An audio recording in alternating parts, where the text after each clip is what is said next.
अस्सलाम वालेकुम dear students. आज इंटी टेस्ट का 17th लेक्चर जो है उसकी वीडियो जो है वो मैं बना रहा हूँ आपके लिए। और ये डाइपोल मोमेंट्स के हवाले से ये वीडियो है, और इससे पहले भी एक डाइपोल मोमेंट की वीडियो जो है वो मैं अपलोड कर चुका हूँ। यानी कि ये डाइपोल मोमेंट के हवाले से सेकंड वीडियो, यानी कि उसका सेकंड पार्ट है। और उसका जो फर्स्ट एमसीक्यूज है वो क्या है वो यहाँ पर हम देखेंगे। लेकिन थोड़ा सा मैं बैकग्राउंड आपको बता दूं कि जो डाइपोल मोमेंट है ये कहते हम किसको हैं। देखिए, डाइपोल मोमेंट्स का जो फार्मूला था वो था हमारे पास mu is equal to q multiply by d. Q हमारे पास चार्ज था, डी हमारे पास डिस्टेंस था जो चार्ज के दरमियान में होगा, यानी कि जो बॉन्डेड इलेक्ट्रॉन्स होंगे वो कितना डिस्प्लेसमेंट जो है वो कवर करेंगे, तो वो हमारे पास डी उसको रिप्रेजेंट करता है। और क्यू किसको रिप्रेजेंट करता है? चार्ज को। कितना चार्ज मूव कर रहा है, उसका मैग्नीट्यूड क्या है और उसका डिस्प्लेसमेंट क्या है। आप इन दोनों को मल्टीप्लाई करेंगे तो वो डाइपोल मोमेंट आ जाएगा।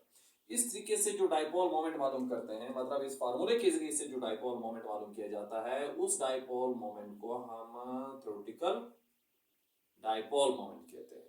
यानी कि वो थ्योरेटिकल डाइपोल मोमेंट हमारे पास होगा जो हम फार्मूले से मालूम करेंगे। अब इसके अलावा एक और तरीका भी है डाइपोल मोमेंट मालूम करने का। उसके लिए हम एक मीटर यूज करते हैं जिसको हम कहते हैं मैग्नेटोमीटर।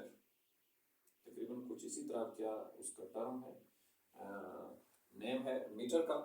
ये मीटर मैग्नेटिक फील्ड को मालूम करने के लिए भी इस्तेमाल किया जाता है और डाइपोल मोमेंट को भी मालूम करने के लिए इस्तेमाल किया जाता है। एक तो हम इस फार्मूले के जरिए से मालूम करते हैं, इसको हम थ्योरेटिकल कहते हैं। जो मैग्नेटोमीटर्स है, इससे जो हमारे पास डाइपोल मोमेंट आएगा उस डाइपोल मोमेंट को हम ऑब्जर्व्ड डाइपोल मोमेंट कहते हैं, या हम उसको एक्सपेरिमेंटल डाइपोल मोमेंट भी कहते हैं। मतलब ये दोनों टर्म इसके लिए इस्तेमाल की जाती है। तो ये चीज जो है आपने ज़हन में रखनी है कि जो डाइपोल मोमेंट है उसको मालूम करने के कितने तरीके हैं। दो तरीके हैं। एक थ्योरेटिकल मेथड है जो हम फार्मूले से मालूम करते हैं, उसमें हमें डिस्टेंस का पता हो, चार्ज का पता हो, उनको हम मल्टीप्लाई कर देंगे तो डाइपोल मोमेंट आ जाएगा। और दूसरा जो है वो मैग्नेटोमीटर है, यानी कि एक्सपेरिमेंटली तौर पर आप उसका सोल्यूशन बनाएंगे, उसको आप पुट करेंगे और वहां पर रिफ्रैक्टिव इंडेक्स वगैरह जो है वो उसके जरिए से, उस फिनोमेना के जरिए से, डिफरेंट और फिनोमेनाज भी हैं उसमें वो इन्वॉल्व होंगे, तब हमारे पास जो डाइपोल मोमेंट आएगा उसको हम ऑब्जर्व डाइपोल मोमेंट कहेंगे, यानी कि एक्सपेरिमेंटल डाइपोल मोमेंट कहेंगे। उसके लिए हम ये मीटर यूज करेंगे। अब हम आते हैं एमसीक्यूज की तरफ। पहला एमसीक्यूज हमारे पास आज की वीडियो का है। वैसे तो ये डाइपोल मोमेंट का 6th एमसीक्यूज है कि dipole moment of molecule helpful to determine the percentage of metallic character को मालूम करने के लिए, कोवलेंट करैक्टर को, आयोनिक करैक्टर को, या ऑल ऑफ अबव को। देखिए, एक चीजें में रखें कि एक तो ये है कि इसमें पहले से एक टर्म यूज हो चुकी है मॉलिक्यूल। अगर आपके पास यहाँ पर पहले से मॉलिक्यूल की टर्म इस्तेमाल हो चुकी है तो मेटालिक करैक्टर तो मॉलिक्यूल्स में नहीं होता, इसलिए ये ऑप्शन तो बिल्कुल ही निकल गया यहाँ से। जब ये ऑप्शन निकल गया तो ऑल ऑफ अबव का ऑप्शन भी यहाँ से निकल चुका है।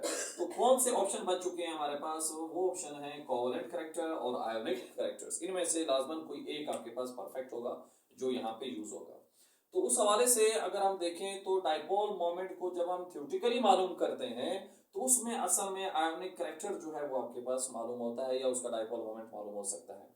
तो परसेंटेज ऑफ आयोनिक करैक्टर का जो फार्मूला हमारे पास है, परसेंटेज ऑफ आयोनिक करैक्टर, वो इज इक्वल टू क्या होता है? वो इज इक्वल टू होता है, सबसे पहले ऑब्जर्व डाइपोल मोमेंट ऊपर आता है, ऑब्जर्व डाइपोल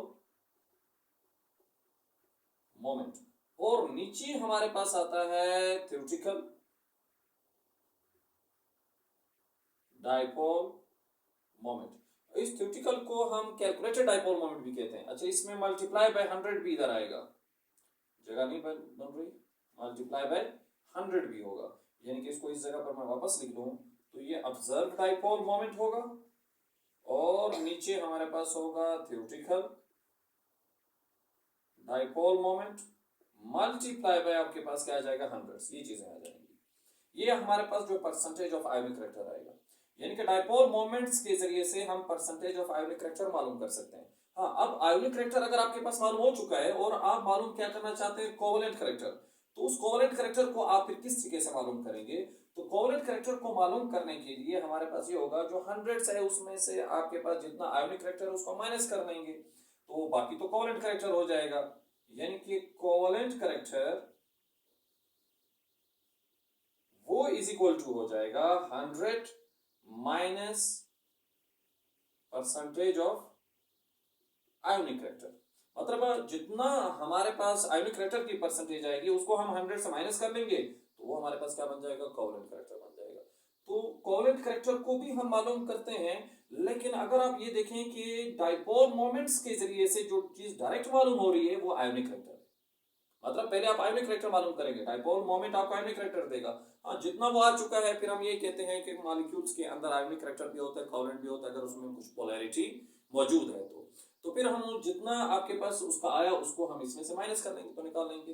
तो एमसीक्यूज हमारे पास ये था कि dipole moment of molecule helpful to determine the percentage of. Dipole moments के जरिए से हम किस चीज की परसेंटेज मालूम कर सकते हैं, क्या मेटेलिक कैरेक्टर की, कोवलेंट कैरेक्टर की या आयोनिक कैरेक्टर की। जो ठीक ऑप्शन हमारे पास है वो क्या है, सी ऑप्शन है, यानी कि आयोनिक कैरेक्टर को हम मालूम कर सकते हैं। तो क्वेश्चन में हमने डाइपोल मोमेंट्स बताना था परसेंटेज का, तो हमारे पास परसेंटेज जब हम मालूम करते हैं तो उसकी दो चीजें होना जरूरी है, थ्योरेटिकल यील्ड और ऑब्जर्व यील्ड। और फार्मूला ये है, observe dipole moment divided by theoretical dipole moment multiply by 100। जब हम करते हैं सॉल्व करते हैं तो हमारे पास आयोनिक कैरेक्टर आता है, इसलिए इसका ठीक ऑप्शन क्या होगा, आयोनिक कैरेक्टर होता है। तो नेक्स्ट एमसीक्यू जो है वो हमारे पास जो सेकंड एमसीक्यूज है डाइपोल मोमेंट का, उसमें है the try atomic molecule with zero dipole moment has shape.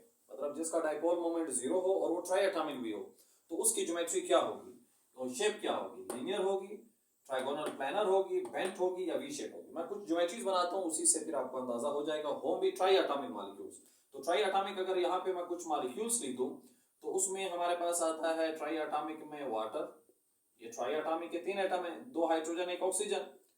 Carbon dioxide भी ट्राई एटॉमिक है, सल्फर डाइऑक्साइड भी हमारे पास क्या हो गया, ट्राई एटॉमिक हो गया।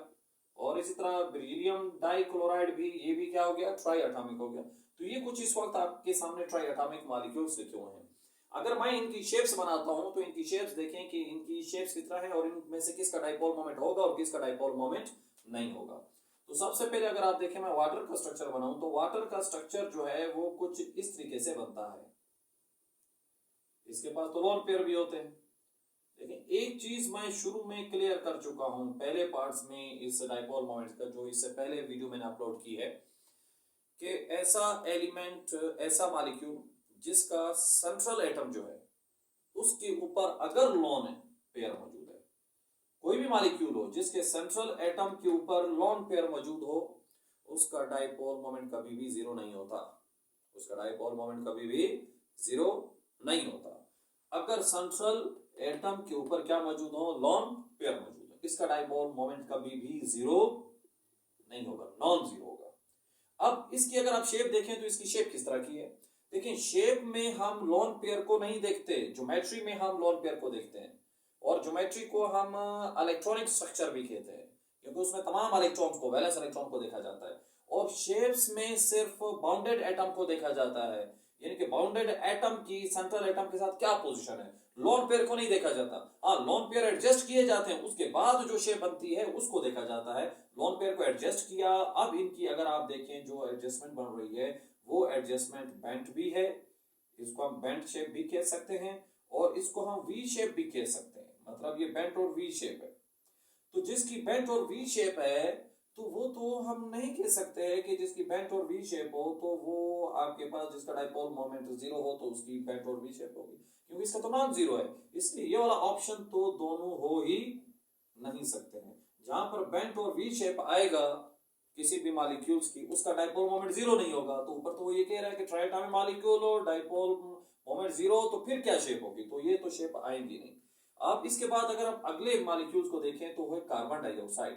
देखिए कार्बन डाइऑक्साइड का इस तरीके से लीनियर स्ट्रक्चर बनता है क्योंकि कार्बन के ऊपर कोई भी लोन पेयर मौजूद नहीं होता। 4 वैलेंस इलेक्ट्रॉन है, 4 के 4 इन्वॉल्व हो रहे हैं, कोई लोन पेयर नहीं है, तो किसी किस्म की कोई बेंडिंग नहीं होगी। 180 डिग्री के ऊपर ही ये क्या हो जाएंगे, एडजस्ट हो जाएंगे दो एटम्स, जो दो एटम्स मौजूद है। शेप में हम एटम्स को ही देखते हैं, तो इस वक्त इनकी लीनियर शेप है, इस वक्त इनकी लीनियर शेप है। अब इसका अगर हम डाइपोल मोमेंट देखें तो अगर आप ये देखें, इस साइड वाला जो एटम है और इस साइड वाला एटम, इन दोनों की पावर जो है वो बराबर है। तो ये ऑक्सीजन इन इलेक्ट्रॉन्स को इस साइड पर खींच रहा है, ये ऑक्सीजन इन इलेक्ट्रॉन को अपनी तरफ खींच रहा है, और दोनों एक दूसरे के इफेक्ट को क्या कर रहे हैं, कैंसल। जब इन दोनों का इफेक्ट कैंसिल हो गया तो ये चार्ज डेंसिटी तो डिस्टर्ब नहीं होगी, मतलब ये डिस्प्लेसमेंट कवर नहीं होगी, नहीं करेगी। अगर इसका डिस्प्लेसमेंट जीरो है तो हमारे पास डाइपोल जो मोमेंट है उसमें अगर डिस्प्लेसमेंट जीरो हो गया तो डाइपोल मोमेंट भी जीरो हो जाएगा, इसलिए इसका डाइपोल मोमेंट क्या है, जीरो है। तो इसका डाइपोल मोमेंट जीरो है और इसकी ज्योमेट्री क्या है, लीनियर है। मतलब ये हुआ कि ट्राई एटॉमिक मॉलिक्यूल जिसकी डाइपोल मोमेंट जीरो होगा तो उसकी ज्योमेट्री क्या होगी, लीनियर होगी। तो ये ऑप्शन इसका ठीक ऑप्शन वैसे आ जाता है। अगर आप आगे वाले को भी देखें, सल्फर डाइऑक्साइड को देखें, तो सल्फर डाइऑक्साइड का स्ट्रक्चर कुछ यूं बनेगा, क्योंकि उसके पास एक लोन पेयर है। जब लोन पेयर है तो फिर तो डाइपोल मोमेंट इसका जीरो नहीं हुआ, तो इसलिए ये तो एमसीक्यूज में फिट ही नहीं आता है। ना इसकी हम शेप को फिर देखेंगे, इसकी शेप भी वैसी भी आपके पास जो बेंट है या वी शेप भी कह सकते हैं हम इसको। और अगर ज्योमेट्री देखें तो ट्राइगोनल हमारे पास आ रही है। फिर बेरिलियम हमारे पास है, ट्राई डाइक्लोराइड। आप बेरिलियम डाइक्लोराइड का स्ट्रक्चर बनाएंगे तो वो भी फिर आपके पास इस तरह बनता है। बेरिलियम के लास्ट शेल में 2 इलेक्ट्रॉन है, 2 वैलेंस इलेक्ट्रॉन है और कोई लोन पेयर नहीं है, तो 2 एटम है, तो लाजमन वो इस तरीके से लीनियरली एडजस्ट होंगे, मैक्सिमम डिस्प्लेसमेंट पर 180 डिग्री पर होंगे। इसकी ज्योमेट्री भी क्या है, लीनियर ज्योमेट्री है। अब ये दोनों पावरफुल है, इलेक्ट्रोनेगेटिव है। बेरिलियम से ये भी इलेक्ट्रॉन खींचना चाह रहा है, ये भी इलेक्ट्रॉन खींचना चाह रहा है, लेकिन दोनों की पावर बराबर होने की वजह से बेरिलियम के इलेक्ट्रॉन किसी भी साइड पर मूव नहीं करेंगे, वो यहीं पे रहेंगे। जब वो यहीं पे रहेंगे तो इसका डाइपोल मोमेंट क्या हो जाएगा, जीरो हो जाएगा, और इसकी जो शेप हो जाएगी वो क्या हो जाएगी, लीनियर। तो इसलिए लीनियर ऑप्शन इसका ठीक है। तो ट्राई एटॉमिक मॉलिक्यूल हो जिसका डाइपोल मोमेंट जीरो हो तो उसकी जो शेप होती है वो लीनियर शेप होती है। आप कार्बन डाइऑक्साइड को भी देख सकते हैं, ट्राई एटॉमिक मॉलिक्यूल है, बेरिलियम और डाइक्लोराइड को भी देख सकते हैं। तो इस तरीके से ये एमसीक्यूज कंप्लीट होता है। नेक्स्ट एमसीक्यूज की तरफ चलते हैं। लास्ट एमसीक्यूज जो है वो डाइपोल मोमेंट्स का नंबर 8 है। Dipole moment helpful to determine the polarity of molecule, percentage of ionic character, geometry of molecule, all of them. तो लास्ट एमसीक्यूज जो है डाइपोल मोमेंट्स का, उसके अंदर वो ये कह रहा है कि जो डाइपोल मोमेंट है उसकी क्या एप्लीकेशन है, मतलब हम डाइपोल मोमेंट्स को स्टडी तो कर रहे हैं लेकिन इससे क्या हमें फायदा होगा, यानी कि इसके क्या एडवांटेज हो सकते हैं, किस लिए हम इसको स्टडी करते हैं। देखें, एक तो ये है कि अगर किसी मॉलिक्यूल्स का डाइपोल मोमेंट ज्यादा है तो इसका मतलब ये है कि वहां पर चार्ज की डिस्ट्रीब्यूशन इक्वल नहीं है, चार्ज की डिस्ट्रीब्यूशन इक्वल नहीं है। फॉर एग्जांपल, मैं जब ये लिखता हूं कि हमारे पास है ये एक मॉलिक्यूल, इसका नाम है मीथेन, एक दूसरा मॉलिक्यूल्स अगर मैं लिखता हूं इसी तरीके से, वो है हमारे पास फॉर एग्जांपल अमोनिया, इस फॉर्म में।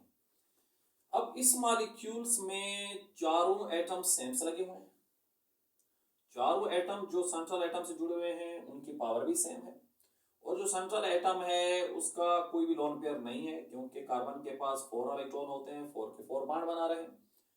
तो यहां पर चार्ज जो डिस्ट्रीब्यूशन होगी वो इक्वल होगी, बिल्कुल चार्ज डिस्ट्रीब्यूशन सेम होगी, इक्वल होगी। वो इक्वल होगी तो कैसे होगी, अगर मैं इसको बनाऊं तो कुछ यूं भी बन जाएगा कि इस तरीके से ये चार्ज डिस्ट्रीब्यूशन मौजूद होगी, यू, यानी कि तकरीबन सारे इलेक्ट्रॉन बराबर पोजीशन पर मौजूद है जो पेयर ऑफ इलेक्ट्रॉन है। लेकिन अगर हम नीचे वाले का बनाते हैं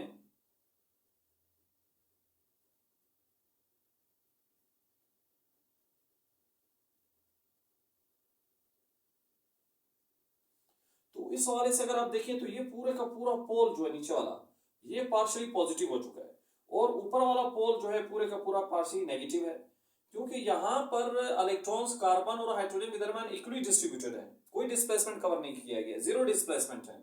लेकिन यहां पर फर्क है, यहां पर ये पेयर ऑफ इलेक्ट्रॉन नाइट्रोजन के ज्यादा क्लोज है लेकिन हाइड्रोजन से दूर है, इनका डिस्टेंस ज्यादा है हाइड्रोजन से।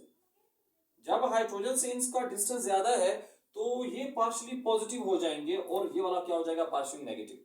अगर पार्शियली पॉजिटिव नेगेटिव हो गया तो इसका मतलब है ये तो पोलर बॉन्ड हो गया, यानी कि पोलर मॉलिक्यूल हो गया। तो हम ये कह सकते हैं कि एक लिहाज से हमने डाइपोल मोमेंट के जरिए से पोलैरिटी को मालूम कर लिया है, तो इसलिए हम ये कह सकते हैं कि dipole moment helpful to determine the polarity of the molecule. तो ये ऑप्शन भी आ जाता है, ठीक है। इसमें अब अगला ऑप्शन है कि परसेंटेज ऑफ आयोनिक करेक्टर।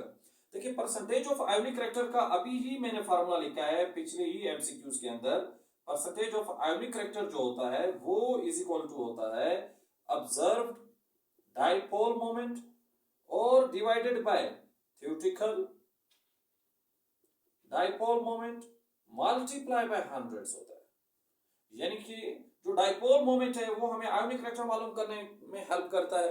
अगर हमें डाइपोल मोमेंट मालूम होगा तो हम उसमें आयोनिक करेक्टर बता सकेंगे कि इसके अंदर कितने परसेंटेज जो है आयंस में चेंज होने की एबिलिटी मौजूद है। अगर किसी का परसेंटेज आयोनिक करेक्टर 0% है तो इसका मतलब है वो आयंस में कभी भी चेंज नहीं होगा।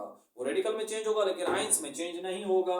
तो इस लिहाज से हम ये कह सकते हैं कि ये ऑप्शन भी इसका ठीक है कि percentage of ionic characters is also determined by the help of dipole moments. Means dipole moments is used to calculate the ionic characters of any compounds, any molecules। तो वो हम यूज कर सकते हैं। नेक्स्ट है ज्योमेट्री ऑफ द मॉलिक्यूल। अब इससे पिछला जो एमसीक्यूज था जिसका देखें डाइपोल मोमेंट, एक चीज ध्यान में रखें, कोई भी ट्राई एटॉमिक मॉलिक्यूल हो, खास तौर पर उसी के ऊपर ये अप्लाई होता है इस लेवल में। ट्राई एटॉमिक मॉलिक्यूल कोई भी हो, अगर उसका dipole moment, try atomic molecule का डाइपोल मोमेंट 0 हुआ तो उसकी शेप लीनियर शेप होगी। उसकी शेप क्या होगी? लीनियर शेप होगी। लेकिन अगर किसी का dipole moment not equal to 0 हुआ, अगर वो ये 0 के इक्वल नहीं है, तो तब उसकी शेप किस तरह की शेप होगी? अगर वो 0 ना हुआ उसका डाइपोल मोमेंट, तब उसकी शेप जो है वो डिफरेंट शेप हो जाएगी। यानी कि हम उसको एंगुलर शेप कह सकते हैं, बेंड शेप कहते हैं, एंगुलर शेप कहते हैं, आप वी शेप कहते हैं, तो उस फॉर्म में होगा। तो हम ये कह सकते हैं कि dipole moment helpful to determine the geometry of the molecule, shape of the molecule. हम ये भी कह सकते हैं dipole moment is also used to differentiate between the linear and angular geometry of triatomic molecules, means which molecules have linear shape and which molecules have angular shape is also determined by the help of dipole moments. If the value of dipole moment equal to 0, that means this molecule have linear shapes. If the geometry of the molecule does not equal to 0, have some magnitude, some value, that means this molecule have angular shape. तो इस तरीके से हम ये कह सकते हैं कि ये MCQs का ये ऑप्शन भी ठीक है। जब ये तीनों ऑप्शन ठीक हैं, यानी कि तीनों ऑप्शन जो हैं वो डाइपोल मोमेंट्स की एप्लीकेशन है, तो हमारे पास इसका जो ठीक ऑप्शन होगा वो क्या आएगा? All of them. हम कहते हैं कि डाइपोल मोमेंट जो है वो किस लिए इस्तेमाल किया जाता है? पोलैरिटी ऑफ मॉलिक्यूल मालूम करने के लिए, क्योंकि पार्शियली पॉजिटिव नेगेटिव साइन जब आएगा तो उसका डाइपोल मोमेंट होगा। परसेंटेज ऑफ आयोनिक कैरेक्टर, यानी कि जो हमारे पास यहाँ पर फार्मूला इसको भी मालूम कर सकते हैं। ज्योमेट्री ऑफ मॉलिक्यूल भी मालूम कर सकते हैं कि अगर उसका 0 है या 0 नहीं है, तो इसका ठीक ऑप्शन जो है वो ऑल ऑफ देम आता है। तो इस तरीके से आज का लेक्चर जो है वो डाइपोल मोमेंट के हवाले से कंप्लीट होता है। अगर इसमें कोई कंफ्यूजन हो तो आप कमेंट्स में उसको पूछ सकते हैं और इंशाल्लाह मैं कोशिश करूंगा कि आपकी कंफ्यूजन को दूर कर सकूं।